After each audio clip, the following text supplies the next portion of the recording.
আমি বাজার করব আর তুমি আরামে বসে খাবে। সন্তানের এমন অপমানে সব রেখে ঘর ছেড়ে শূন্য হাতে বেরিয়ে এসেছিলেন ৩ সরকারি কলেজের অধ্যাপক রেজাউল হারুন বাবু। আমি যে এখানে আজকে বৃদ্ধাশ্রমে চলে আসছি বা বাড়ির থেকে রাগ করে চলে আসছি, এর কারণে হচ্ছে আমার ছেলে। অভিমান কতটা ভয়াবহ হতে পারে তার এক জীবন্ত উদাহরণ তিনি। এই অধ্যাপক বাড়ি থেকে বের হওয়ার পরে বেঁচে থাকার তাগিদে একসময় দিনমজুরি করলেও বর্তমানে ঠিকানা হয়েছে বৃদ্ধাশ্রমে। তবুও ফেরেননি স্ত্রী সন্তানের কাছে। আমার স্ত্রীকে এখন আমার ছেলে বলতেছে যে আমি বাজারে যাব, বাজার করে আনবো, সে বসে বসে খাবে। আমার স্ত্রী গিয়ে কিন্তু তার একটা থাপ্পড় মারছে। আধা পাকা টিন শেডের ছোট্ট ঘরে ২৫ জনের সঙ্গে গত ১ বছর ধরে কাটছে অবসরপ্রাপ্ত অধ্যাপক রেজাউল হারুন বাবুর জীবন। তার বন্ধু তালিকায় বর্তমানে সরকারের একাধিক প্রভাবশালী মন্ত্রী থাকলেও সন্তানদের দেওয়া আঘাতের নীরব প্রতিবাদ হিসেবে তিনি এই বৃদ্ধাশ্রমে জীবনের বাকিটা সময় কাটানোর শপথ নিয়েছেন। এমনকি কারোর সাথে যোগাযোগ রাখবেন না বিধায় নিজের ব্যবহৃত মোবাইল ফোনটিও ছুঁড়ে ফেলেছেন পানিতে। তার অভিমান এতটাই প্রকট যে প্রতিবেদনের স্বার্থে সন্তানদের সাথে যোগাযোগ করতে দিতেও নারাজ এই বাবা। ছেলে মেয়ে নিয়ে, স্ত্রীকে নিয়ে ভালোই ছিলাম আমি আল্লাহর রহমতে।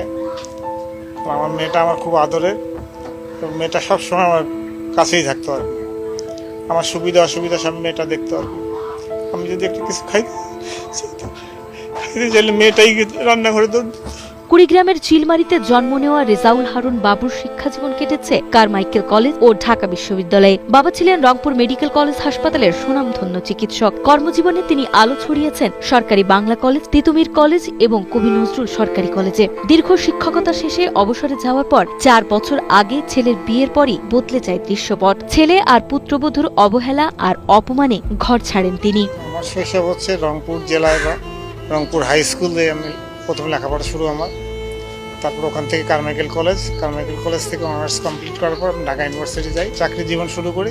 প্রথম চাকরি জীবনে আমার শুরু হয় মিরপুর বাংলা কলেজ, দ্বিতীয় শহীদ তিতুমির কলেজ, তৃতীয় হচ্ছে কবি নজরুল ইসলাম কলেজ। বর্তমানে রংপুরের ময়নাকুঠি বক্সা এলাকায় সবুজে ঘেরায় একটি বৃদ্ধাশ্রমী রেজাউল হারুন বাবুর ঠিকানা। রক্তের স্বজনরা পাশে না থাকলেও বৃদ্ধাশ্রমে থাকা ছোট্ট একটি শিশুর সঙ্গে খুনসুটিতে মেতে ওঠেন তিনি। অন্য বাসিন্দাদের কাছেও তিনি একজন ছায়াসঙ্গী ও অভিভাবক। বৃদ্ধাশ্রমটির মালিক অবসরপ্রাপ্ত পুলিশ কর্মকর্তা রেজাউল করিম তাকে পিতার মতো আগলে রাখলেও তার মতে এই শিক্ষক আশ্রমের জন্য এক আশীর্বাদ। এত বড় লেভেলের যিনি একজন কারিগর, একজন শিক্ষক মানুষ, তার ছাত্ররা দেশে বিদেশে বিভিন্ন স্বনামধন্য জায়গায় আজকে প্রতিষ্ঠিত, অথচ সেই শিক্ষক আমাদের বৃদ্ধাশ্রমে, এই অবহেলিত একটা গরিব বৃদ্ধাশ্রমে এসে আছে।